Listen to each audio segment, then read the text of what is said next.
प्रश्नावली 1.2 कक्षा 10 विषय गणित। तो इसका पहला सवाल देखते हैं। सिद्ध कीजिए कि √5 एक अपरिमेय संख्या है।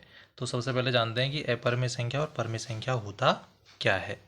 यदि उससे पहले आप चैनल पर नए हैं तो चैनल को सब्सक्राइब कर लें, साथ ही वीडियो पसंद आती है तो इसको लाइक और शेयर भी करें। देखते हैं। तो देखो, परिमेय संख्याएं वे संख्याएं जिन्हें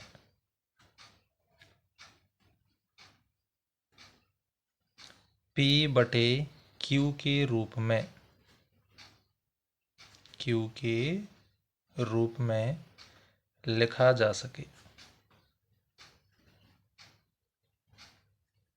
परिमेय संख्या कहलाती है। संख्या कहलाती है। ठीक है। जहां तो ये P और Q क्या होने चाहिए? P और Q पूर्णांक होने चाहिए। ठीक है, पहली शर्त। दूसरी शर्त होती है इसमें, Q जो है Q का मान 0 नहीं होना चाहिए।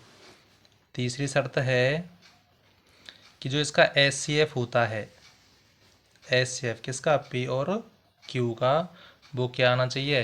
1। ठीक है, तो ये इसमें शर्तें होती हैं। अब जैसे मैंने लिया उदाहरण के तौर पर, जैसे 2/7। ठीक है, तो देखो ये 2 तो क्या है? आपका अंश है। ठीक है, और ये 7 क्या है? हर। तो ये हर है ना, ये हर Q की जगह पर है और अंश है P 2। ठीक है, तो ये Q यानी कि ये 7 क्या 0 आ रहा है कि ये नहीं आ रहा है? तो ये क्या है? हमारी एक परिमेय संख्या होगी।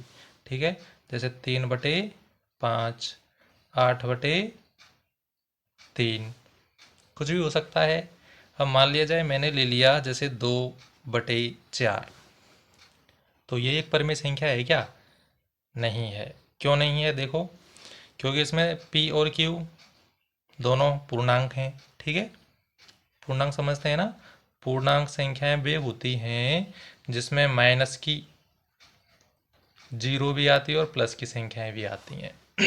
ठीक है, तो इसमें ये दोनों पूर्णांक संख्याएं भी हैं। Q का मान 0 भी नहीं है, लेकिन HCF देखो, HCF P और Q यानी 2 और 4 का HCF कितना आएगा? HCF आएगा इसका 2, लेकिन HCF कितना आना चाहिए? 1। तो इस कंडीशन से ये क्या है? हमारी एक परिमेय संख्या नहीं है। लेकिन यदि हम इसको काट देते हैं, 2 एकम 2, 2 दूनी 4, तो अब ये क्या बन जाएगी? आपकी एक परिमेय संख्या बन जाएगी। ठीक है, तो उम्मीद है आपकी समझ में आया होगा ये। ठीक है, अब आगे देखते हैं। जैसे मैंने लिया ये 2.15, तो देखो दशमलव के बाद में 15 ही आ रहा है केवल, यानी इसका जो दशमलव प्रसार है, दशमलव प्रसार कैसा है? शांत। तो जिसका दशमलव प्रसार शांत होता है वो आपकी क्या होगी? परिमेय संख्या होगी। ठीक है, अगला जैसे मैंने लिया 2.5555, यानी 5 आ रहा है ये। ठीक है, यानी ये 2.5 के ऊपर बार लगा दिया, तो इसका मतलब है ये 5 लगातार आता जा रहा है, यानी इस 5 की पुनरावृत्ति हो रही है। तो इसमें क्या है? देखो, इसका दशमलव प्रसार कैसा है? दशमलव प्रसार अशांत है, क्योंकि बार बार आ रहा है, पुनरावृत्ति हो रही है। लेकिन बार बार आ रहा है तो क्या आ रहा है? केवल 5 आ रहा है। ठीक है, यानी 5 की आवृत्ति हो रही है। तो कैसा है ये? दशमलव प्रसार अशांत है, लेकिन क्या है? आवर्ती। तो ये आवर्ती होने के कारण क्या हो जाएगी? ये आपकी परिमेय संख्या हो जाएगी। ठीक है, तो ये आपकी परिमेय संख्याएं होती हैं। ठीक, अब देखते हैं अगला, अपरिमेय संख्या क्या होती है। तो अपरिमेय संख्याएं देखते हैं। तो सबसे पहले तो जानते हैं कि अभाज्य संख्याएं क्या होती हैं। तो अवैध संख्या आपको पता ही है कि जिनके गुणनखंड केवल 2 होती हैं, क्या कहलाती हैं वो? अवैध संख्या कहलाती हैं। जैसे अवैध संख्याएं जैसे जैसे 2 है, 3, 5, 7, 11, 13, 17, 19, बहुत सारी होती हैं। ठीक है, तो कोई भी अवैध संख्या जो किसके अंदर होती है? इस अंडर रूट के अंदर हो, वो आपकी क्या कहलाएगी? अपरिमेय संख्या कहलाती है। ठीक है, अपरिमेय संख्या यानी कोई भी अभाज्य संख्या जो अंडर रूट के अंदर होती है अपरिमेय संख्याएं कहलाती हैं। जैसे जैसे under root 2, under root 3, under root 5, ये सभी अभाज्य संख्याएं जितनी भी हैं। ठीक, अगला है इसमें जैसे जैसे मैंने संख्या ली 10, 10, फिर 100, फिर 1000, ठीक है, फिर डॉट डॉट डॉट। अब इसमें देखो, यानी इसका तो दशमलव प्रसार है वो कैसा है? अशांत है और अनावर्ती है। अनावर्ती का मतलब देखो, यहाँ तो 10 आ रहा है, फिर यहाँ पे 100, फिर यहाँ 1000, फिर आगे और भी कुछ संख्या आ सकती है, यानी ये एक क्रम में नहीं आ रहा है। ठीक है, तो इसका दशमलव प्रसार कैसा है? अशांत और अनावर्ती। तो यहाँ पर लिखेंगे दशमलव प्रसार अशांत है और अनावर्ती है। तो जब दशमलव प्रसार अशांत और अनावर्ती होता है तो वो आपकी क्या कहलाती है? परिमेय संख्या होती है, वो है परिमेय संख्या।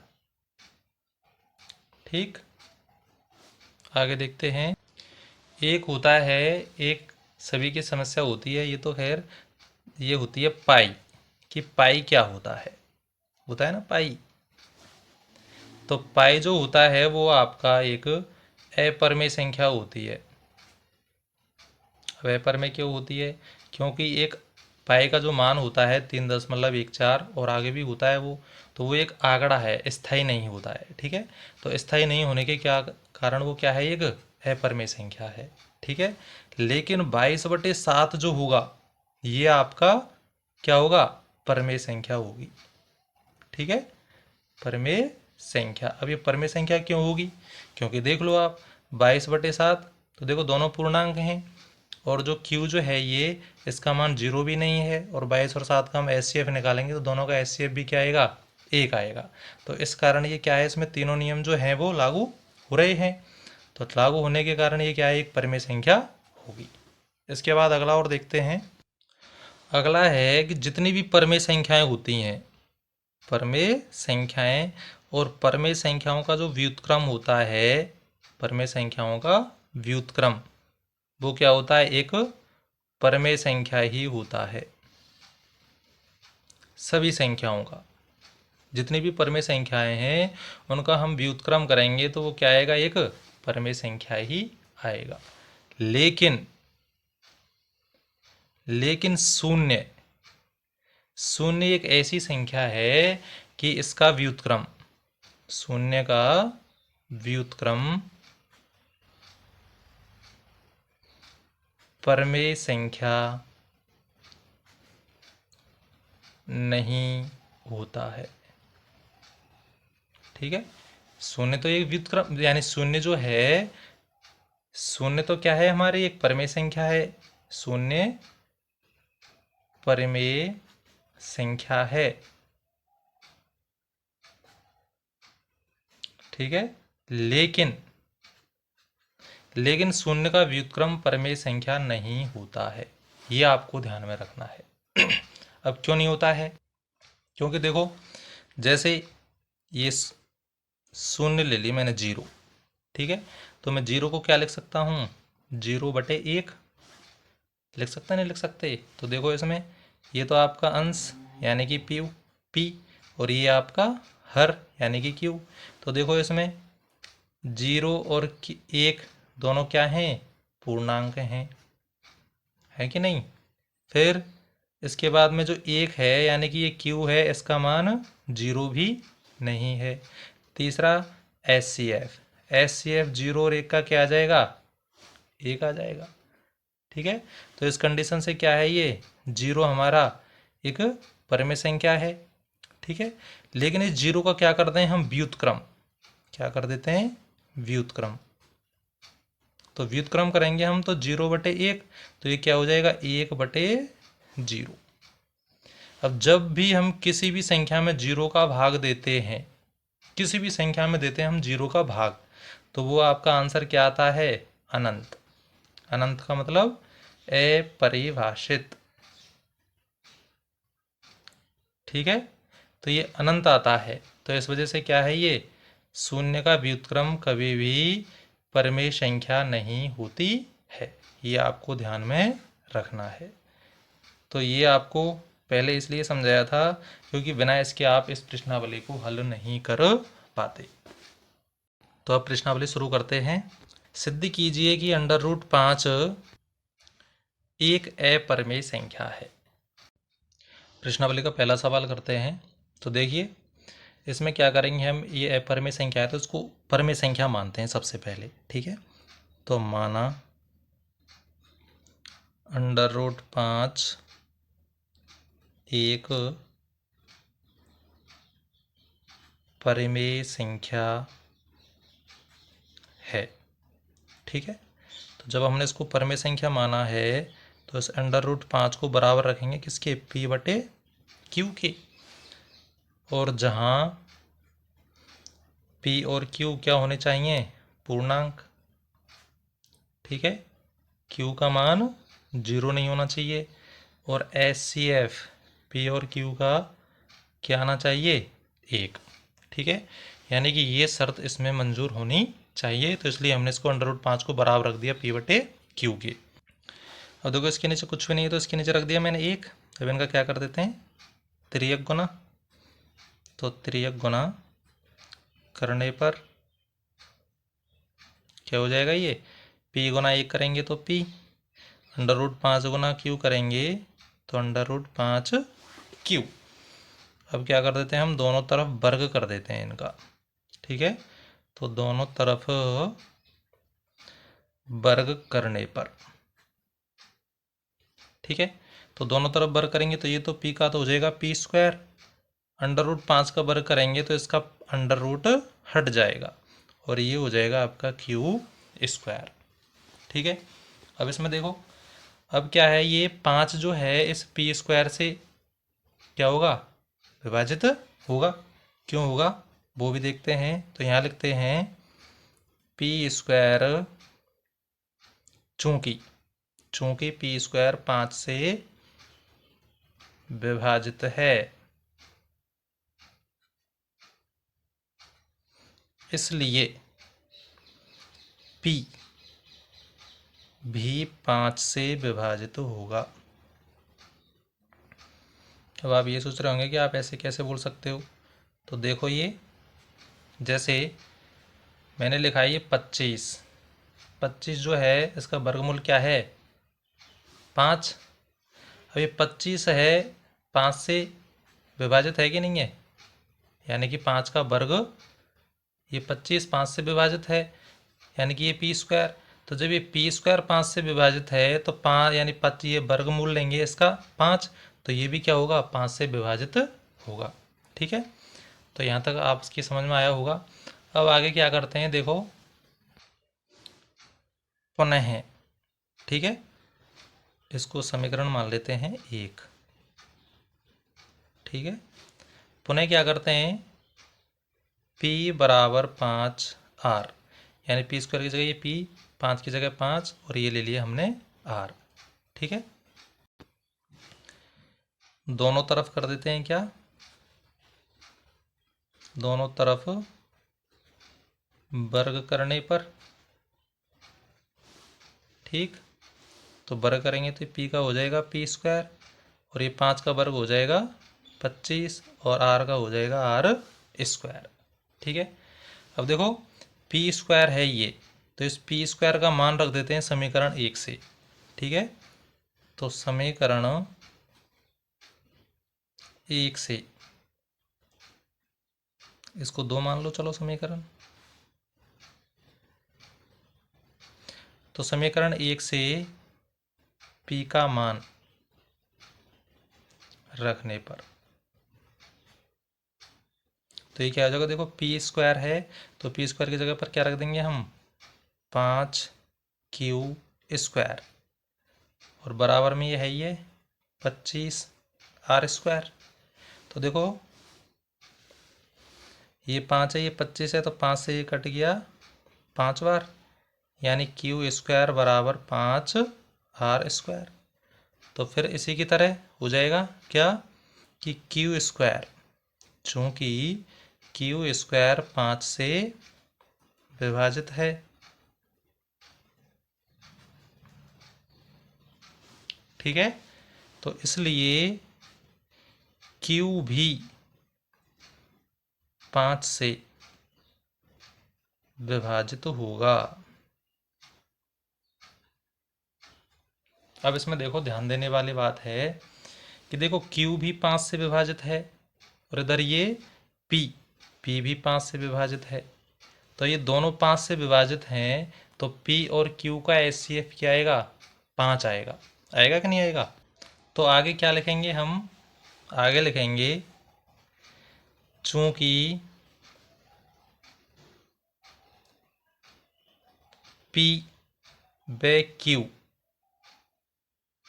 5 से विभाजित हैं, इसलिए HCF किसका, P और Q का कितना आएगा, 5 आ रहा है, जो कि बराबर नहीं है किसके, 1 के। भाई परमेय संख्या जो होती है उसमें P और Q का HCF कितना आना चाहिए, 1 आना चाहिए, लेकिन यहाँ पे कितना आ रहा है, 5। तो इसका मतलब ये है कि ये जो शर्त है परमेय संख्या की ये वाली, इसको ये कंप्लीट नहीं कर रहा है। तो इन तीनों शर्तों में से किसी भी एक शर्त को यदि नहीं मान रहा है तो वो क्या है, आपकी अपरमेयी संख्या होगी, यानी वो परमेय संख्या नहीं होगी, ठीक है। तो इसलिए ये भी यहाँ पर शर्त नहीं हो रही है, तो ये यहाँ पर शर्त कंप्लीट नहीं हो रही, तो यहाँ पर लिखेंगे अतः है हमारी अवधारणा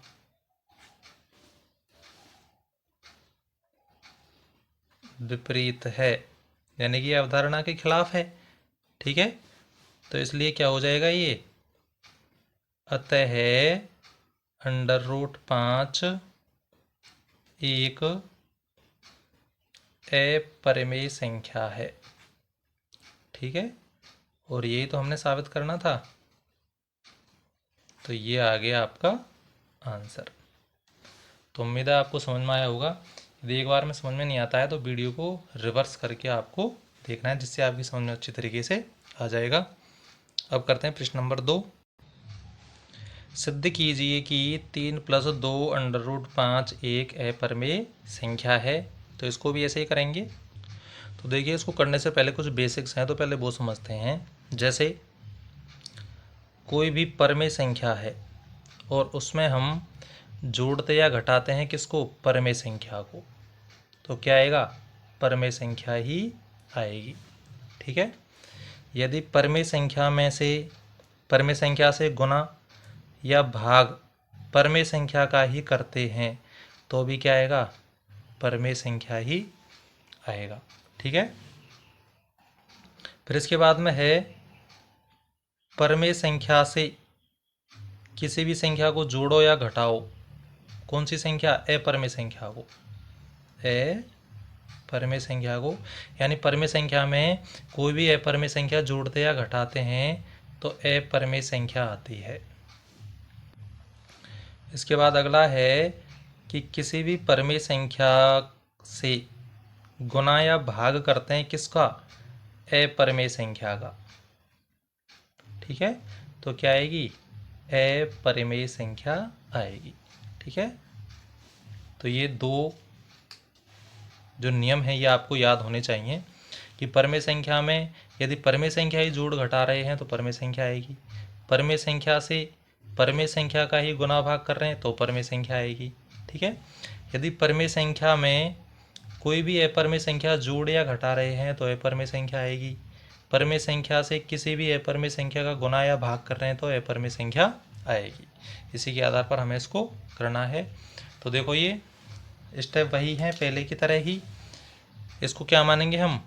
परमेय संख्या। तो यहाँ पर लिखेंगे माना 3 + 2 √5 एक परमेय संख्या है। ठीक है, तो ये परमेय संख्या है तो क्या करेंगे हम इसको 3 + 2 √5 को बराबर रख देंगे P/Q के। ठीक है, जहाँ P और Q क्या होने चाहिए? पूर्णांक। ठीक है, Q का मान 0 नहीं होना चाहिए और P और Q का HCF क्या होना चाहिए? 1। ये शर्तें इसमें लागू होनी चाहिए। तो ये हमने इसको बराबर P/Q के रख दिया। अब देखो इसका ये 3 जो है इसका इधर क्या कर देते हैं हम? पक्षांतरण। ठीक है, तो देखो ये क्या रह जाएगा 2 √5 बराबर P/Q। अब ये +3 है तो उधर जाके हो जाएगा -3। ठीक है, अब आगे देखो, अब इसके नीचे बटे में 1 रख दिया, यानी ये परमेय संख्या और माइनस ये भी परमेय संख्या। अब देखो √5, तो √5 को रखते हैं इधर, तो P/Q -3/1। अब देखो √5 से गुना हो रहा है कौन? 2, तो ये इधर गुना हो रहा है तो इधर आके क्या हो जाएगा? ये बटे में। ठीक है, तब इसको देखो ध्यान से, इसमें ये नियम लग रहा है। अब कौन सा? देखो P/Q एक परमेय संख्या है और 3/1 भी एक परमेय संख्या है, यानी परमेय संख्या में से क्या घटा रहे हैं हम? एक परमेय संख्या घटा रहे हैं। परमेय में से परमेय घटा रहे हैं तो क्या आ रहा है? ये परमेय संख्या आ रहा है। आ रहा है कि नहीं आ रहा है? और फिर ये 2 भी क्या है? एक परमेय संख्या, यानी परमेय संख्या में हम परमेय संख्या का ये भाग दे रहे हैं, तो ये आपकी क्या हो गई? एक पूरी परमेय संख्या हो गई। हुई कि नहीं हुई? ठीक है, और इधर देखो ये √5, पहले प्रश्न में अभी भी आपने सिद्ध किया कि √5 क्या होता है? एक अपरमेय संख्या होती है। होती नहीं होती? तो यहाँ पर लिखेंगे हम, चूंकि P/Q -3/1/2 एक परमेय संख्या है तथा हम जानते हैं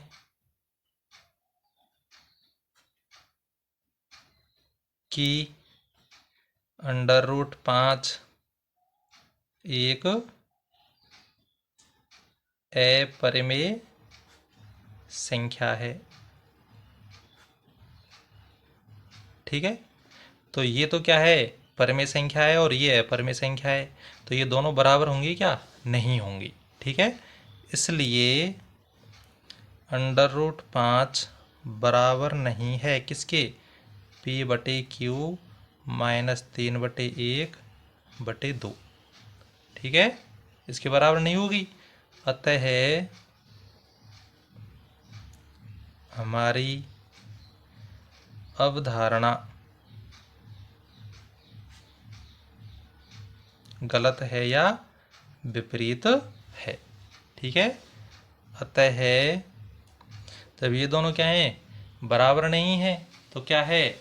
ये 3 + 2 √5, अतः 3 + 2 √5 एक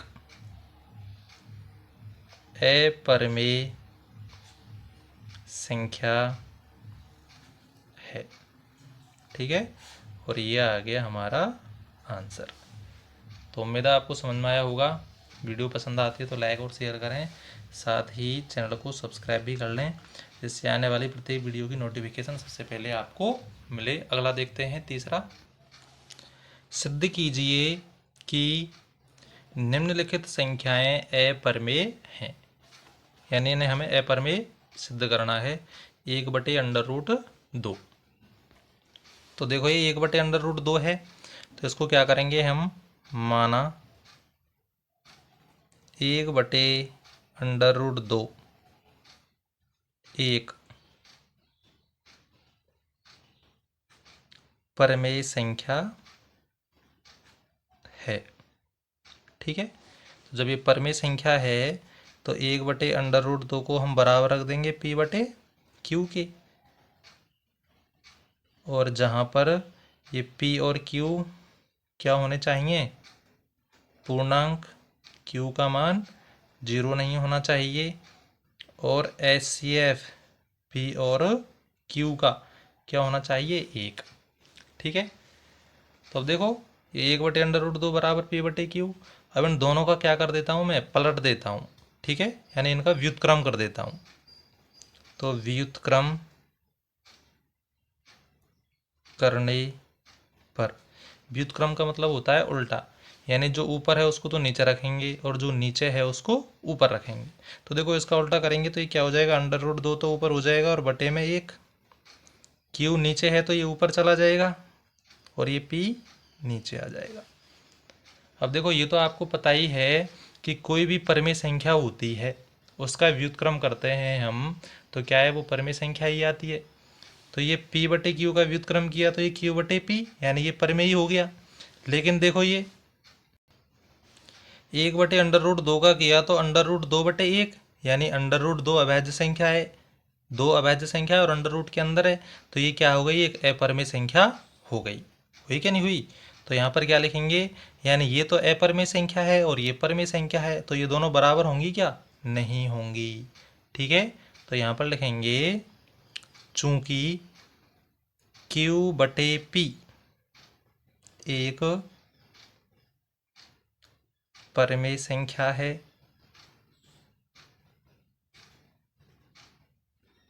ठीक है, तथा हम जानते हैं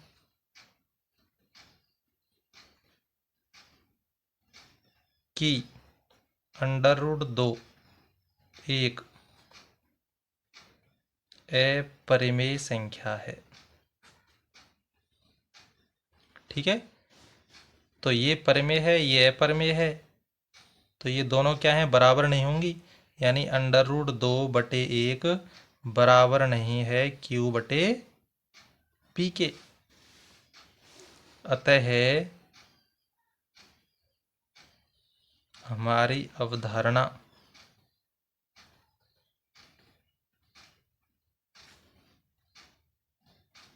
गलत है या विपरीत है। ठीक है, अतः 1/√2 एक अपरिमेय संख्या है, यही तो सिद्ध करना है हमें, तो यही हमारा आंसर आ गया।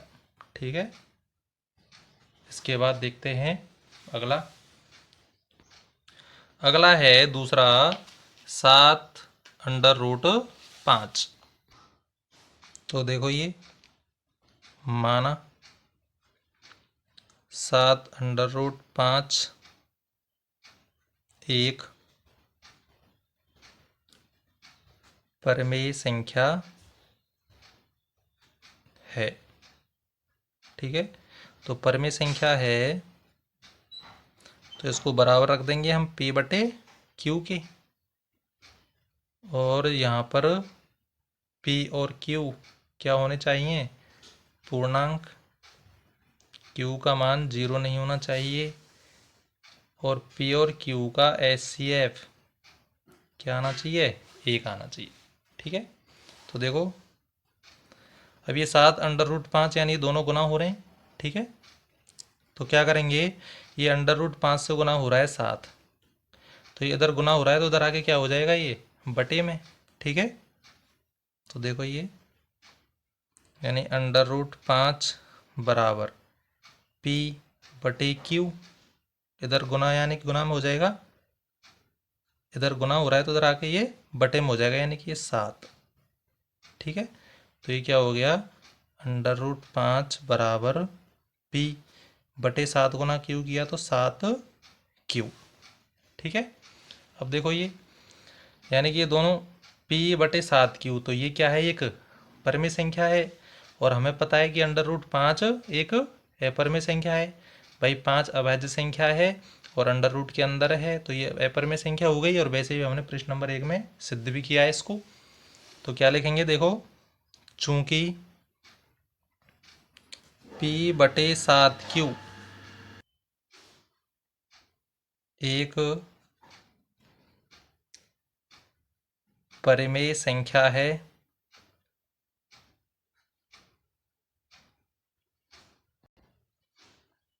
तथा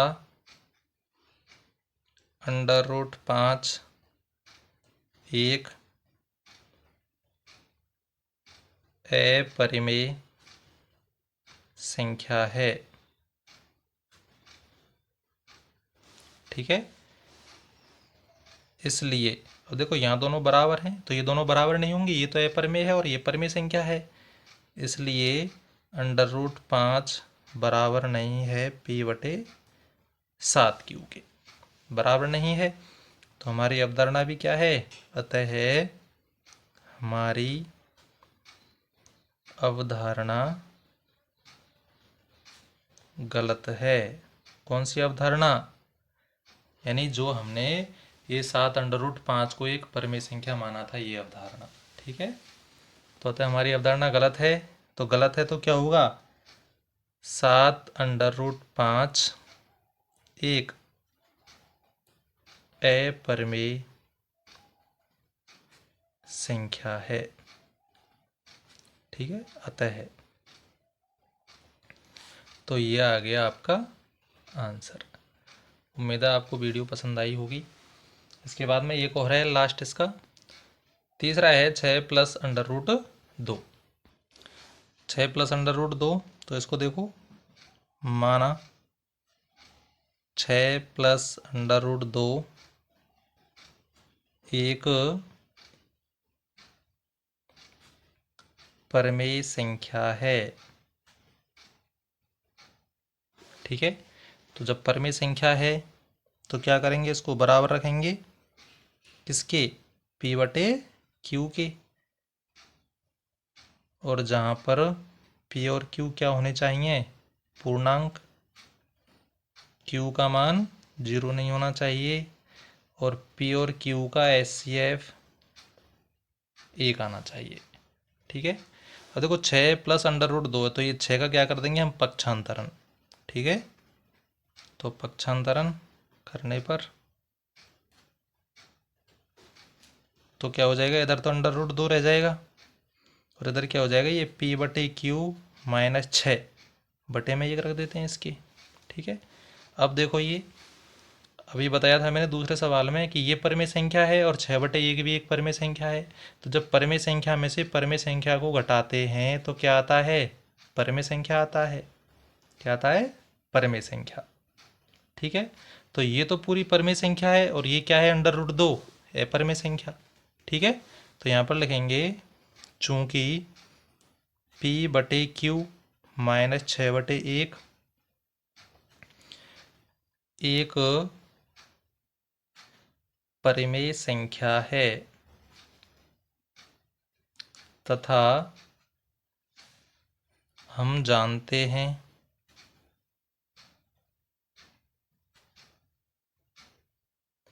कि √2 एक अपरिमेय संख्या है। ठीक है, तो यानी ये परिमेय और अपरिमेय दोनों बराबर हैं, तो इसका मतलब ये बराबर नहीं होनी चाहिए, इसलिए √2 बराबर नहीं है P बटे Q -6/1, बराबर नहीं है, तो हमारी अवधारणा भी क्या है, गलत। अतः हमारी अवधारणा, यानी जो हमने इसको परिमेय संख्या माना था, वो अवधारणा गलत है।